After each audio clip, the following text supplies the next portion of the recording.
जय श्री राधे कृष्णा। लक्ष्मी नारायण भगवान की जय। ओम नमो भगवते वासुदेवाय नमः। प्रिय भक्तजनों, जैसे कि आप जानते हैं आज गुप्त नवरात्रि का 9वां दिन है। आज माँ सिद्धिदात्री और महाविद्या माँ मातंगी की पूजा की जाती है। तो आज आप सुनेंगे माँ सिद्धिदात्री और माँ मातंगी की पवित्र कथा। बोले सिद्धिदात्री मैया की जय। गुप्त नवरात्रि में पूरे 10 दिनों तक आपको पूजा करनी चाहिए। 10 महाविद्याओं की पूजा करके ही आपको व्रत का समापन करना चाहिए, तभी व्रत का पूर्ण फल मिलता है। आइए अब सुनते हैं माँ की पवित्र कथा। गुप्त नवरात्रों में आपको 10 दिन ही माँ का पूजन करना चाहिए और इसके दौरान व्रत पूरा होने के बाद आपको कन्या पूजन भी नहीं करना चाहिए। इस बात पर विशेष ध्यान रखें। वैसे तो आप प्रकट नवरात्रों में अष्टमी या नवमी के दिन कन्या पूजन करते होंगे, लेकिन आपको गुप्त नवरात्रों में 10वें दिन ही जो भी आपको अपने व्रत का समापन है वह करना चाहिए। उससे पहले व्रतों की समाप्ति आपको नहीं करनी चाहिए। जो लोग भी नवरात्रि के इस नियम का पालन करते हैं उन्हें ही गुप्त नवरात्रि की पूजा का या रखे हुए उपवास का फल प्राप्त होता है। 10वें दिन महाविद्या कमला देवी की पूजा के साथ ही आप नवरात्रि व्रत का पालन कर सकते हैं और आपको व्रत का पालन करने वाले दिन यानी कन्या पूजन जिस दिन आपको करना होगा उस दिन आप अपने घर पर कन्याओं को आमंत्रित ना करके आसपास किसी भी मंदिर में कन्याओं के लिए जो भी आपने भोग प्रसाद बनाया है वो आप दे सकते हैं और साथ ही उन्हें दक्षिणा भी दे सकते हैं। इसके अलावा जो निर्धन कन्याएं होती हैं आप उनको भी उनकी ज़रूरत का सामान, फल और मिठाई गुप्त रूप से दान कर सकते हैं ताकि उन्हें भी पता ना चले कि आपने गुप्त नवरात्रि के उपवास रखे हैं। ध्यान रखें कि आप कन्याओं के पैर छूकर उनका आशीर्वाद लेना ना भूलें। अगर आसपास कोई कन्या ना मिले तो आप नवरात्रि की पूजा के बाद 10 छोटी छोटी सी पूड़ियाँ या 10 फल आप गौ माता को खिलाकर व्रत का पालन कर सकते हैं। हमारे शास्त्रों में गुप्त नवरात्रि को बहुत ही शुभ और महत्वपूर्ण माना जाता है। कहते हैं कि जो भी मनोकामनाएं अपनी प्रकट नवरात्रों के व्रतों से पूरी नहीं होती, वह मनोकामना यदि सच्चे मन से गुप्त नवरात्रि में पूजा करके प्रार्थना की जाए तो बहुत जल्दी पूर्ण हो जाती है। गुप्त नवरात्रि में रखे गए उपवासों में बहुत शक्ति होती है। जो लोग उपवास रखने में समर्थ नहीं वे पूरे 10 दिन तक सभी महाविद्याओं की विधि विधान से पूजा करके व्रत की कथा अवश्य पढ़े या सुने। 10वें दिन प्रथम महाविद्या से लेकर अंतिम महाविद्या का आपको स्मरण करना चाहिए। पूजा पाठ से रखे गए उपवास में हुई गलतियों के लिए माँ से क्षमा मांगनी चाहिए। नवरात्रि के 9वें दिन महाविद्या मातंगी की पूजा का विधान है और माँ मातंगी 10 महाविद्याओं में 9वीं विद्या है। मान्यताओं के अनुसार जो भी व्यक्ति गुप्त नवरात्रि के 9वें दिन महाविद्या मातंगी की पूजा आराधना करता है उसे सभी प्रकार की सिद्धियों की प्राप्ति हो जाती है। महाविद्या मातंगी अपने भक्तों के सारे कष्टों को दूर कर उन्हें सौभाग्य का आशीर्वाद देती है। महाविद्या मातंगी को वाणी और संगीत की अधिष्ठात्री देवी माना जाता है, इसलिए खास तौर पर संगीत से या कला से जुड़े हुए लोगों को महाविद्या मातंगी की पूजा करनी चाहिए। इसके अलावा इन्हें स्तंभन की देवी भी माना जाता है। शास्त्रों के अनुसार महाविद्या मातंगी की पूजा करने से दाम्पत्य जीवन सुखद रहता है। जो भी मनुष्य श्रद्धा पूर्वक इनकी पूजा आराधना करता है उसे गृहस्थ जीवन के सभी सुख मिलते हैं। महाविद्या मातंगी अपने भक्तों की सभी मनोकामनाओं को पूरा करने का आशीर्वाद देती है। तो आप महाविद्या में मातंगी के मंत्रों का जाप करके उनकी आराधना कर सकते हैं। शास्त्रों के अनुसार मतंग भगवान शिव का ही एक नाम है। भगवान शिव की आदि शक्ति देवी मातंगी है। देवी मातंगी का रंग श्याम है। यह अपने मस्तक पर चंद्रमा को धारण करती है। मातंगी देवी ने राक्षसों का वध करने के लिए तेजस्वी रूप धारण किया है और महाविद्या मातंगी लाल रंग के वस्त्र धारण करती है। इनकी सवारी सिंह है और जो अपने पैरों में लाल पादुका और गले में लाल माला धारण करती है। महाविद्या के हाथों में धनुष, बाण, शंख, पाश, कटार, शस्त्र, त्रिशूल, अक्षमाला आदि विराजमान रहते हैं। शास्त्रों में वर्णन मिलता है कि जो भी व्यक्ति पलाश मल्लिका के फूलों से या बेलपत्र से माँ मातंगी की पूजा करते हैं, उसके अंदर आकर्षण और स्तंभन शक्ति का विकास होता है। देवी मातंगी की साधना रात्रि में की जाती है और इनकी पूजा करने के लिए सबसे पहले स्नान करने के बाद लाल रंग के वस्त्र धारण करें। अपने घर के मंदिर के सामने बैठकर या पूजा के कमरे में पश्चिम दिशा में की ओर मुँह करके बैठ जाए। बैठने के लिए हमेशा लाल रंग के ऊनी आसन का प्रयोग करें और अपने सामने लकड़ी की एक चौकी रखें, उस पर गंगा जल छिड़क कर शुद्ध कर लें। चौकी पर लाल वस्त्र बिछाएं। माँ मातंगी की साधना में महाविद्या मातंगी की तस्वीर, यंत्र और लाल मूंगे की माला बहुत महत्वपूर्ण होती है। अगर आपके पास ये सब चीज़ें उपलब्ध नहीं हो तो किसी तांबे की प्लेट में स्वास्तिक बनाएं, उसके ऊपर एक सुपारी स्थापित कर दें और इस सुपारी को ही यंत्र बनाकर पूजा कर सकते हैं। अब माँ मातंगी की तस्वीर के सामने शुद्ध घी का दीपक जलाएं और माँ को लाल रंग के पुष्प अर्पित करें। इसके बाद देवी मातंगी कवच का पाठ आप कर सकते हैं।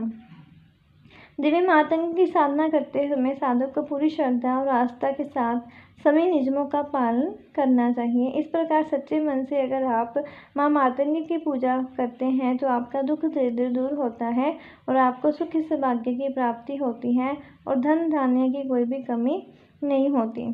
सबसे विशेष बात है कि महाविद्या मातंगी को जूठन का प्रसाद अर्पित किया जाता है, जूठा भोग लगाया जाता है। एकमात्र महाविद्या मातंगी देवी ही ऐसी है जिन्हें जूठा प्रसाद अर्पित किया जाता है।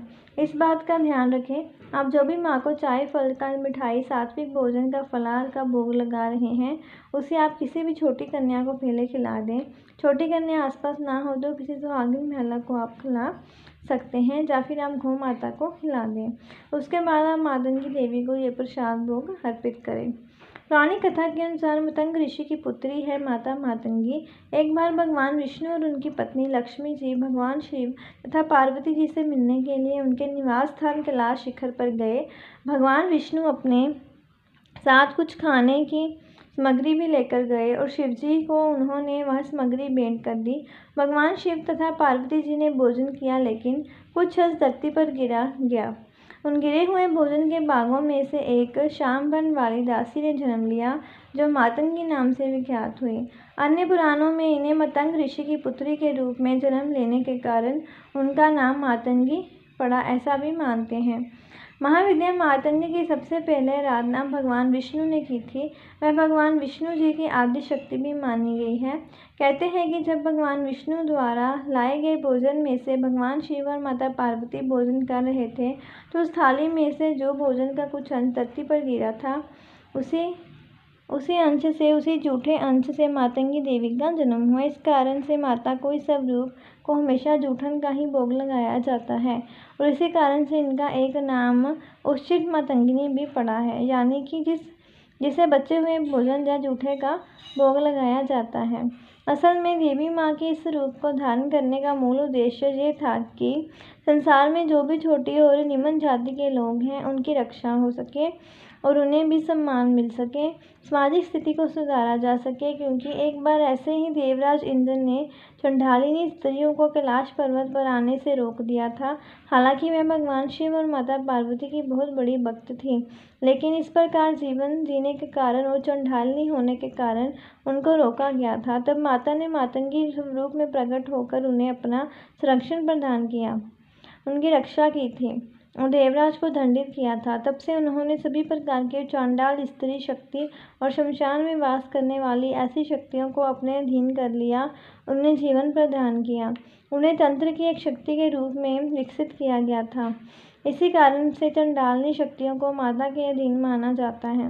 माता मातंगी ऐसे स्वरूप का प्रदर्शन करती हैं जिससे हम महावशीकरण की शक्ति प्राप्त करते हैं।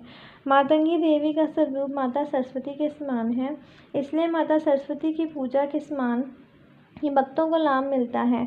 उस व्यक्ति की बुद्धि और विद्या का विकास हो जाता है, उसकी वाणी बहुत मधुर हो जाती है। मातंगी देवी के आशीर्वाद से मनुष्य को कला, संगीत, नृत्य, गायन और ऐसी जितनी भी कलाएं हैं, उनमें भी पारंगतता हासिल हो जाती है। ये तो थी महाविद्या मातंगी की कथा और उनकी पूजा की जानकारी। अब सुनते हैं माँ सिद्धिदात्री की कथा। सिद्धिदात्री का स्वरूप अत्यंत सौम्य है। ये कमल के आसन पर विराजमान रहती है।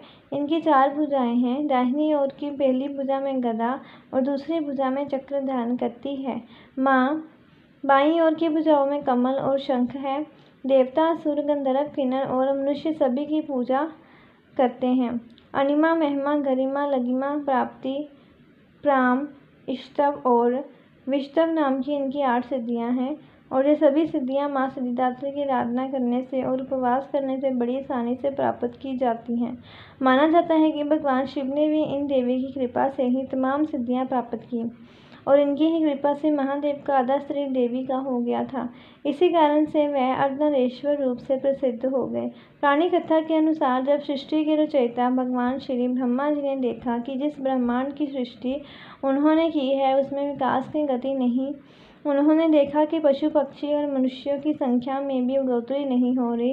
कहा जाता है कि तब आकाशवाणी के अनुसार श्री ब्रह्मा जी ने प्रजननी सृष्टि उत्पन्न करने का संकल्प लिया और श्री ब्रह्मा जी ने जब इस बारे में भगवान विष्णु से पूछा तो उन्होंने महादेव की आराधना करने के लिए कहा।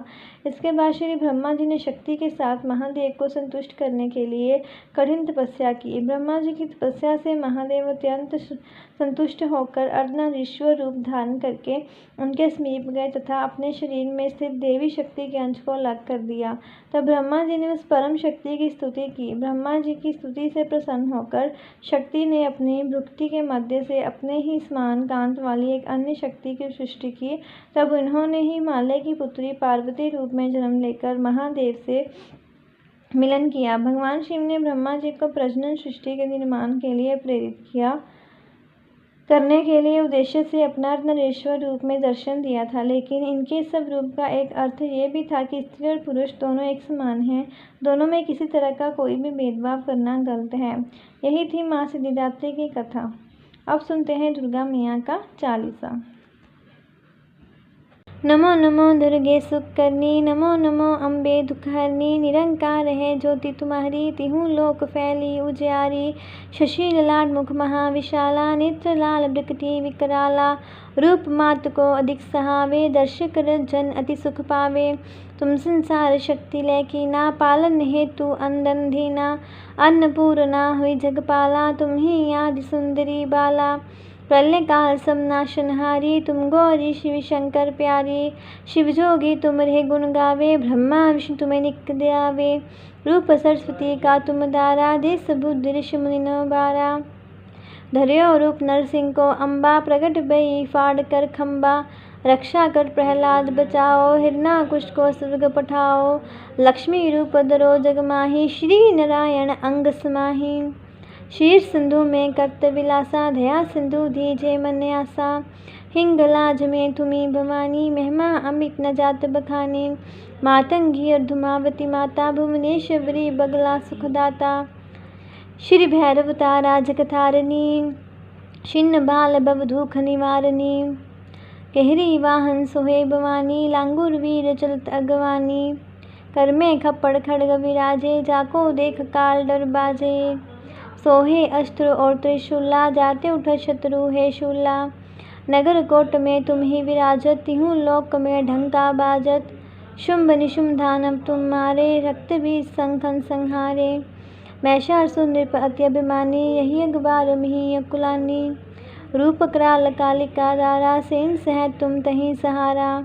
पड़ी गाढ़ चंदन पर जब जब, बई सहाय माँ तुम तब तब।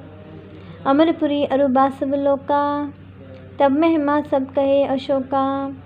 ज्वाला में है ज्योति तुम्हारी, तुम्हें सदा पूजे नर नारी। प्रेम भक्ति से जो जस गावे, दुख दरिद्र निकट नहीं आवे। ध्यावे तुम्हें जो नर मन लाई, जन्म मरण ताको छुट जाई। जोगी सुर मुनि कहत पुकारी, जोग न हो बिन शक्ति तुम्हारी। शंकर आचार्य तप कीनो, काम क्रोध जीत सब लीनो। निश्चिन ध्यान धरो शंकर को, काहू काल नहीं सिमरो तुमको। शक्ति रूप को मरम न पायो, शक्ति गई तब मन पछतायो। शरणागत हुई कीर्ति बखानी, जय जय जय जगदम्ब भवानी। भई प्रसन्न आदि जगदम्बा, दई शक्ति नहीं कीन विलंबा। मोको मातु कष्ट दिगेरो, तुम बिन कौन हरे दुख मेरो। आशा तृष्णा निपट सावे, मोह मदादिक सब बिन सावे।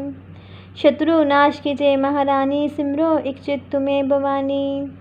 करो कृपा हे मातु दयाला, रिधि सिद्धि दे करो निहाला। जब लग जियो दिया फल पाऊँ, तुमरो जस मैं सदा सुनाऊँ। माँ दुर्गा चालीसा जो के गावे, सब सुख भोग परम पद पावे। देवी दास शरण्य जानी, करो कृपा जगदम्ब भवानी, करो कृपा जगदम्ब भवानी। बोले दुर्गा मैया की जय। ओम जय अम्बे गौरी मैया, जय श्यामा गौरी। तुमको निश दिन ध्यावत, हरि ब्रह्मा शिव जी। ओम जय अम्बे गौरी। मांग सिंदूर विराजत, टीको मृग मद को मैया, टीको मृग मद को। उज्ज्वल से दो नैना, निर्मल से दो नैना, चंद्र वदननी को। ओम जय अम्बे गौरी। कनक समान कलेवर, रक्तांबर राजे। रक्त पुष्प गलमाला, कंठन पर साजे। ओम जय अम्बे गौरी।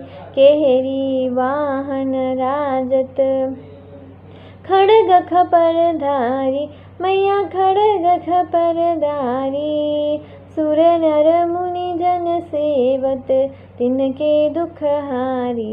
ओम जय अम्बे गौरी। कानन कुंडल शोभित, नासागरी मोती मैया, नासागरी मोती। कोटिक चंद्र दिवाकर, राजत समझोती। ओम जय अम्बे गौरी। शुंभ निशुंभ विदारे, महिषासुर गाती मैया, महिषासुर गाती। धूम्र विलोचन नैना, मधुर विलोचन नैना, विषदिन मदमाती। ओम जय अम्बे गौरी। चंड मुंड संहारे, शोणित बीज हरे मैया, शोणित बीज हरे। मधु कैटभ दो मारे, सुर भयहीन करे। ओम जय अम्बे गौरी। ब्रह्मा निद्राणी, तुम कमला रानी मैया, तुम कमला रानी। आगम निगम बखानी, तुम शिव पटरानी। ओम जय अम्बे गौरी। 64 योगिनी मंगल गावत, नृत्य करत भैरो मैया, नृत्य करत भैरो। भाजत ताल मृदंगा, और बाजत ढमरू। ओम जय अम्बे गौरी। तुम ही जग की माता, तुम ही हो भरता मैया, तुम ही हो भरता। भक्तन के दुख हरता, भक्तन के दुख हरता, सुख संपत्ति करता। ओम जय अम्बे गौरी। भुजाचार्य अति शोभित, वर मुद्रा धारी मैया, वर मुद्रा धारी। मन वांछित फल पावत, सेवत नर नारी। ओम जय अम्बे गौरी। कंचन थाल विराजत, अगर कपूर भांति मैया, अगर कपूर भांति। श्रीमाल के तुम्हें राजत, कोटि रतन ज्योति। ओम जय अम्बे गौरी। मांबाज की आरती, जो कोई नर गावे मैया, जो कोई नर गावे। कहत शिवानंद स्वामी, कहत हरि हर स्वामी। मन वांछित फल पावे। ओम जय अम्बे गौरी मैया, जय श्यामा गौरी मैया। तुमको निश दिन ध्यावत, हरि ब्रह्मा शिव जी। ओम जय अम्बे गौरी मैया, जय श्यामा गौरी। बोले दुर्गा मैया की जय। प्रिय भक्तजनों, ऐसी और कथाएं श्रवण करने के लिए चैनल को सब्सक्राइब करें, वीडियो को ज़्यादा से ज़्यादा शेयर करें। जय श्री राधे।